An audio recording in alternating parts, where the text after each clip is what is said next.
Welcome to Botches Off-Road. It is just me and Mark for a good old rap. Mm-hmm. A good old rap. I know, I just made a shit ton of noise. I'm really sorry. Yeah. It's one of them days, dude. Oh, yeah. Been a long day. Yeah. I'm sick and tired of driving the Malibu. Yeah, Oh, we should probably tell them why I'm driving the Malibu. true. We should. This is the rap that might roll into an hour. We'll see. Yeah. Dude, it's been a doozy of a fucking weekend. I don't know, listeners, if you keep up with our Instagram, but we kind of been keeping some updates going. Yeah. So let's start it out. It is Friday Yep. morning. Oh, yeah. I have a mass training for all of Michigan Turkey.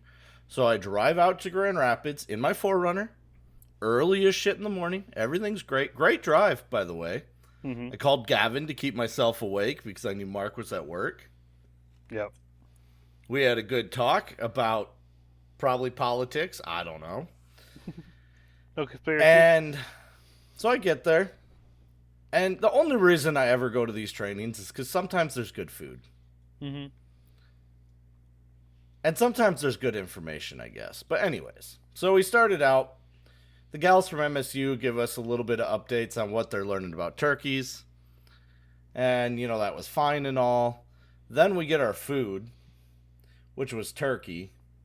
Like I work for Michigan Turkey. Anyways, it was turkey. And I took a bite of this, and when I tell you I needed a drink instantly because I was about to throw up, I'm not kidding. It was the driest bird I've ever eaten in my life. Oh. Yeah, that's bad. Meat provided by us to a company that makes food to cater the event, right? Mm-hmm. They fucked up the turkey at a turkey conference. Like, come on.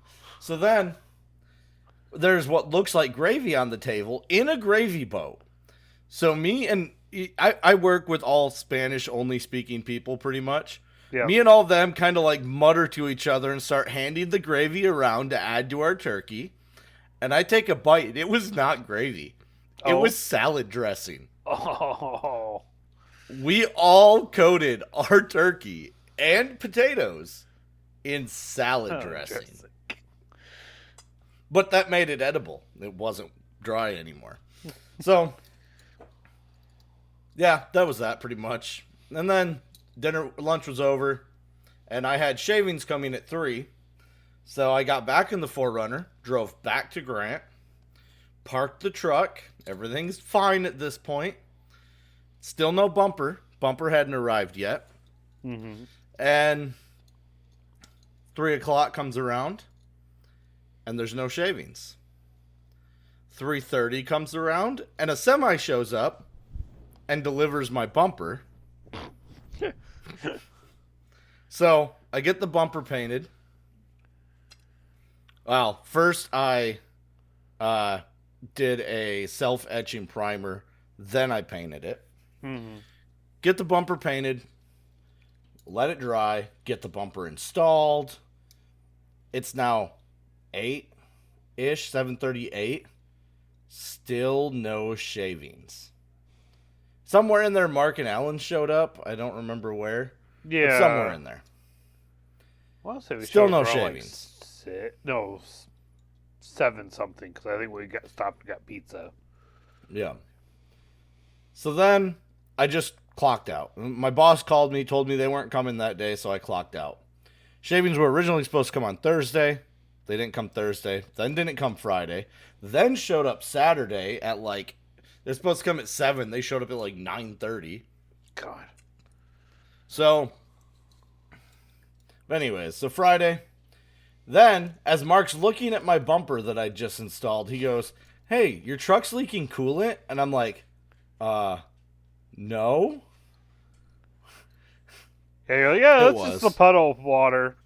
Yeah, I'm like, I'm just parked over a puddle. No, it was coolant. So I figured that it looked like it was coming from my thermostat. Okay, Yep. thermostats aren't that expensive. I go buy one. We do the job.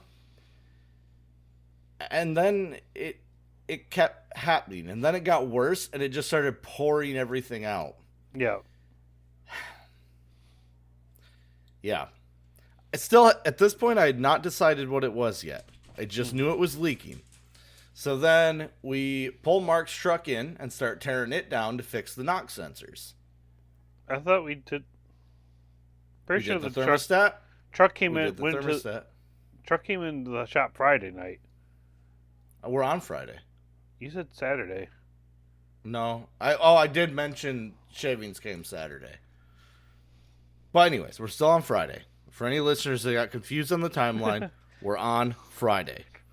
So Mark starts tearing his truck down. Mind you, at this point, we think that mine is fixed. Yeah. Because we put the thermostat in.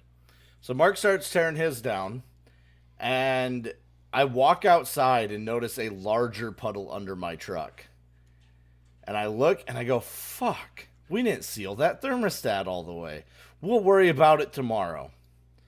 So then, get back in, tear down more of Mark's truck, which was a pain. And then we hit a point where all of a sudden we needed specialty tools that we didn't have. And by that I mean locking star bits and just hex bolts that could reach. Because I had an Allen wrench set, but none of them reached what we needed.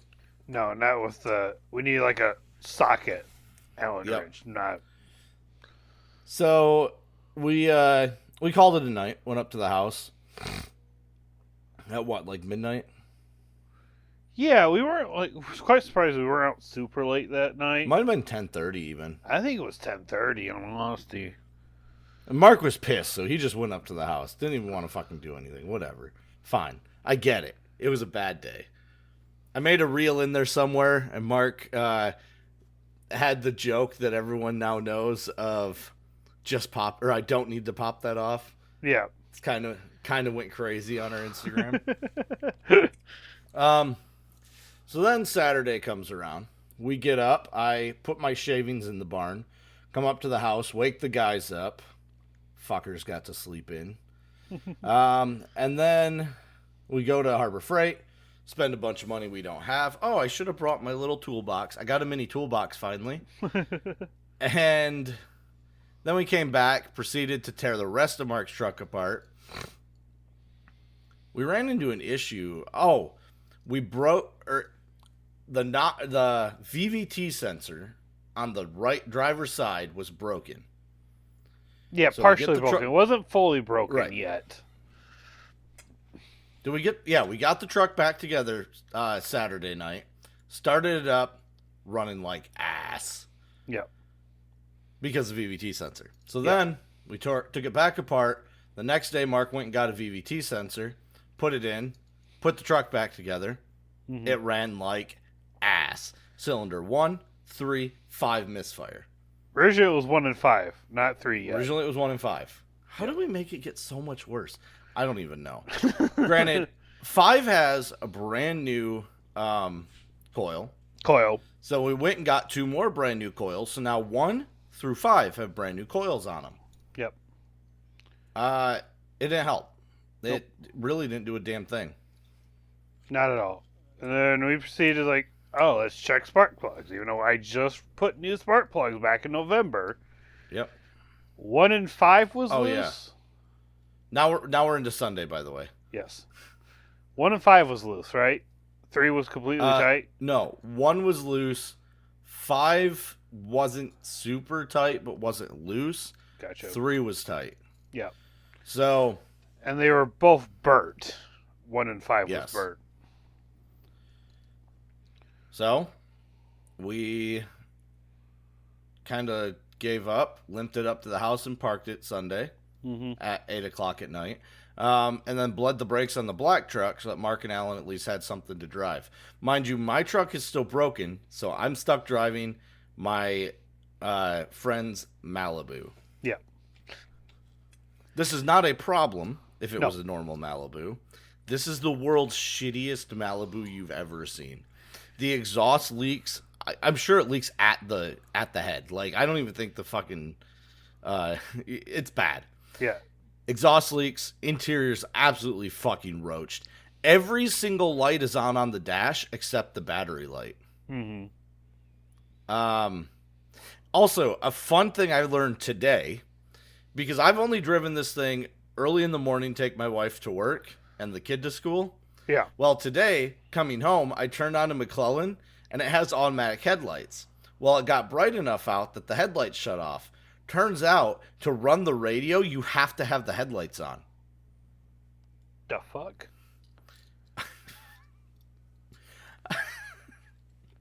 What do you do? Add a fuse to the headlight switch or something? Remember how I mentioned that the radio doesn't dim when the headlights are on, and it drives me nuts? Yeah. Turns out that his main power is coming off the illumination wire. What the fuck? So, I thought the alternator went bad and I was about to have a really bad day. But how could I tell? Every light is on. But the battery light never came on. Anyways. Yeah. So, car's a heap. I mean, it's a 2014. So, like, it's a new-ish car. Uh-huh. But, like, dude, this thing's been ran through the fucking ground. Oh, yeah. So, that's what I'm driving currently. I ordered all of my timing parts and water pump and tools. Mm-hmm. Dude, Mark's truck's still not fixed, by the way. No, not at all. That whole fiasco. Like, there's like zero video of how to tear it down to take care of these knock sensors. Like, zero. And it was so annoying trying to do it. The only good one was for the 4-cylinder. That was it. Anything instruction-wise was on the 4-cylinder, not the V6. I think the only V6 there was for the 3rd gen, which is totally different engine type. There's no coolant pipe running through the valley of the engine, unlike mine. Here's my recommendation to all people thinking about buying a Tacoma. Get a 1st gen or get a 4-cylinder.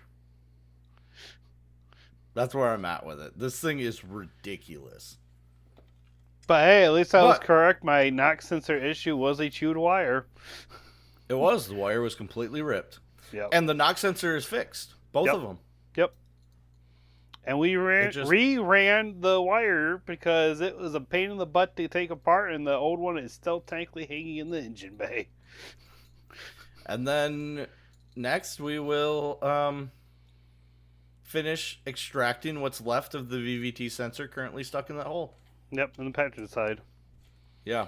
Yeah. Oh, I didn't even say that. We're pretty sure that the reason it's running like shit is that the passenger VVT sensor is also having problems. Dude, Toyota, I love you. The fuck? You had the 3.4, which is an amazing, easy to work on engine, I think. I have to do timing, and we'll see how that goes. But yeah, an amazing, fairly easy to work on engine with everything readily available, nothing crazy to work on. And then you redesign it and come out with the 4-liter, and that thing is a bear. Is it reliable? Sure. I mean, there's 4-liters with, 900,000 miles, whatever. That thing's a bear to work on, dude. Mm-hmm. Yeah. Yeah, like I said, it was a process. Reason why I put it off for 2 years, because I was like, I really don't want to tear down that far right now. But it became a bigger basket case than I was expecting it to be. Me too, and I'm scared that next weekend's going to be the same way. Oh, yeah. Even if we don't get back to the Tacoma, like, the 4Runner's going to be a bear next weekend. But it has to happen, because I can't keep driving that fucking Malibu. But yeah, it's... Ooh, are we having some lag? I got like no video feed of you right now. Oh, what the heck? Yeah, I like say something and then takes you like 10 seconds to respond. No. Let me Might be run having a a little bit of speed lag. smart. Yeah, today is not our day for recording. Gavin backed out. Oh yeah, my speed test is great. But Gavin backed out. Mark took like a half hour to decide to get on. So I'm sorry. yeah, these guys. It's kind of hard getting 3 people together to record a podcast. I will admit it. But we don't do too bad. What doesn't help me is that I get home like almost at 6 every time when we do recording, and it's annoying, but it's what happens. And then so it's usually me trying to eat real quick because I don't want to eat after we're done recording half the time. So then I'm trying to eat and then still set up. And today didn't help because I'm actually in my room because Justin's home for a little bit. Ah, gotcha. So, but I had to... we still struggle through for you listeners. Don't worry. But all right, well, let's get off the wrap here, Mark, and let's move on over and record an hour-ish, 30 minutes, 40 minutes, somewhere in there. Hour-ish. Let's see how we get. Later. I don't know where we're gonna go with this next one. Later.